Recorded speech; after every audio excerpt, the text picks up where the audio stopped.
Well, now I'd like to welcome into the studio John Wibberley. Good morning to you. Hello, Lorraine. Now, you have a good friend with you, the strong, silent type, it would seem. Yes, my little friend here. He's good, isn't he? He is.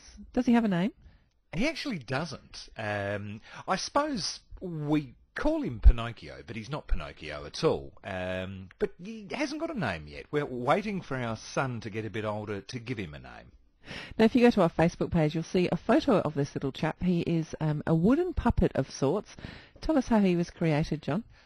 Oh, goodness. I needed a hobby, something to relax with and kill some time when I came home from work. So I suggested to my wife that I was going to start making bush furniture. And that promptly got knocked on the head. She wasn't keen on that at all. So I said to her that I was going to start whittling. And after she picked herself up off the floor laughing, we went down to a hardware store. We were getting other bits and pieces, and I bought a big lump of pine and started whittling. Bought myself a Stanley knife and some chisels and went down to the shed and toiled away and realised that whittling's a lot harder than it looks. I can imagine. So it would have been quite a journey to get to this little fellow, I would imagine. This little fella is the final completion puppet of about 7 or 8 prototypes that were missing heads, arms, because you have accidents as you're whittling away.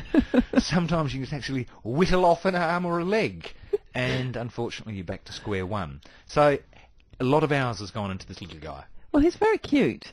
Out of all the hobbies you could have chosen, why whittling? It's an odd one, isn't it? Because I don't come from a whittling background, nor do I know a lot about whittling, but it's just quirky enough to give it a go. And I can assure you I will never ever whittle again. It takes a long, long time and a lot of patience. So how many hours do you think you would have spent on that little fella? Hundreds. Because the whittling's not just the first stage, because then you have to sand him to get him all shiny and before you can paint him and put on his expression and features. And there were days when I couldn't whittle because the Stanley knife had slipped and I'd lopped off half a finger, and there was a lot of blood involved in whittling. It's not as romantic as sitting on the porch in the rocking chair and shaving off a few bits and pieces of wood. And not for the faint-hearted either, by the sense of things. No. Bandages and band-aids on fingers and knuckles. But it was good fun, and the best thing is, there he is.